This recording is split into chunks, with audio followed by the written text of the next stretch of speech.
All right, so we're here to talk about this past weekend's fights a little bit. I think there's something to be said about taking a short notice fight.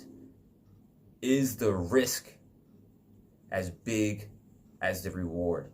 And I'm gonna sit here and say yes, it is. I'd say that the risk of taking a short notice fight is something to be said. However, I think that the decision to take short notice fights, depending on who the fighter that you're going against, has to play a huge factor because we saw Volkanovski take the short notice fight against Islam, and we saw that it didn't go his way. We saw Usman take the short notice fight against Khamzat, and it didn't go his way.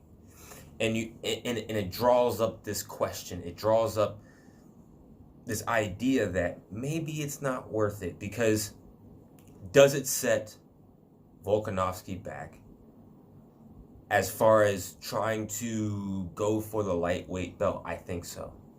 Does losing to Islam set Usman back when it comes to trying to go for the middleweight belt? And in a way it does, right? And so when you take a short notice fight, you have to really pay attention to who you're going to go against. And I think that both of these opponents, and I say that in regards to Islam and as far as Khamzat, it's not a great idea because these two fighters are tough dudes to fight against camp. And so going against them in a fight that is short notice, and I see comments, right, where they say, well, hey, it's short notice for the other guy too. Yes, it is short notice, but you have to understand that there are multiple aspects of fights that you have to take into consideration. It's not just preparation of the mental game or of a fight strategy. That is important. I get that. However, you have to also take into account that there is a physical aspect to this, of course, obviously. And that is half the battle. At least half the battle. And so when you go in off the couch, maybe you weren't training as hard as you would be, where I'm assuming that a lot of fighters don't, as if you were going into a fight for a training camp. You're not going to be training as hard. You're not going to be doing all the necessary things that you would do in a full training camp. And so you have to take that into account, that you're not going to be able to keep the same pace. You may not hit as hard. There are a lot of things that go into it. And so when you go into a fight 10 days notice, when you go into a fight 14 days notice, that's going to pay dividends for the other fighter who has been training for a full training camp, and maybe that their opponent switched and maybe they were training for a different opponent. But a lot of fighters don't train for specific fighters. They just train to be ready for a fight, and they go in with a game plan, and that's that. And sometimes, depending on who the fighter is, you can develop a game plan within 10 days, within 14 days. You can do that. But getting your body ready is going to take some months. It's going to take a couple months for you to get your body prepared for a full 5-round fight, or even for a different, even if it's just a 3-round fight, which was Usman's case.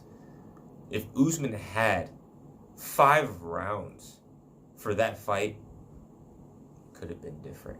If Volkanovski had a full training camp like he did in the first fight, it could have been different. But because both of them weren't in what we would consider peak shape, it happened the way that it did. And that doesn't take away anything from Islam. It doesn't take anything away from Khamzat. It just leads you to think about what would happen if they were in a full training camp. And so I think in Islam and Volkanovski's case that Volkanovski got caught. He got caught. He zigged when he should have zagged. He didn't see the head kick coming, and he got kicked flush on the head, and it was right over his guard. So I think either way, he probably would have gotten hit with that shot. But, I mean, you really do have to take that into account. And I say this across the board for every fighter who's going in short notice. If you're going against a guy who might not be as dangerous as the two that I've been speaking of, then maybe you take the fight. But if you're going against a top contender, if you're going against a champion, maybe short notice isn't ideal. As far as if you're looking to really get a victory, a dominant victory, that's a tough one. But on the flip side, if you win, boy, that's a big deal. That's a big deal, and it's an undeniable win. So as far as me saying, do I think that it's worth it to take a short notice fight on a big fight? With everything that I just said, I think it might still be worth it. However, you have to go in knowing that there is a strong possibility that because you are not ready, as ready as you would be if you had a full training camp, you have to keep that in the back of your head. And so it's a tough position for fighters. I can only imagine what it would be like going into a fight 10 days out of being able to train, 14 days out of being able to train. Every fight that I've been in, I have had at least a couple months to prepare for it, and so I don't know what it's like to go in a fight short notice. Now, I have been into a competition where a fighter dropped out, and I had to, I'll put it this way, I was meant to be in a kickboxing match. The dude dropped out. The only person that could fill the spot was a boxer, and he said that he wouldn't fight me unless it was a boxing match, and I took it. I ended up winning. However, it was very difficult. My stance was different. My mindset was different. I went into that boxing match with a very kickboxing-esque stance because I just didn't train enough in boxing. That was my first boxing match, mind you. And so I ended up winning, like I said, but it was by no means an ideal situation. And so I think that Usman put up a fantastic fight. I think if it went 5 rounds, then we might be saying something different. I think Islam won his fight the way that he did. I don't know if it would have ended much different just by how that fight ended. But the most that I can say in regards to that is I give respect to Usman and Volkanovski for taking such dangerous opponents in a short amount of time. But you did see a trend this weekend, and it's something that fighters need to take into consideration. Is the risk worth the reward? And comment down below what you guys think. Is taking a short notice fight worth the risk?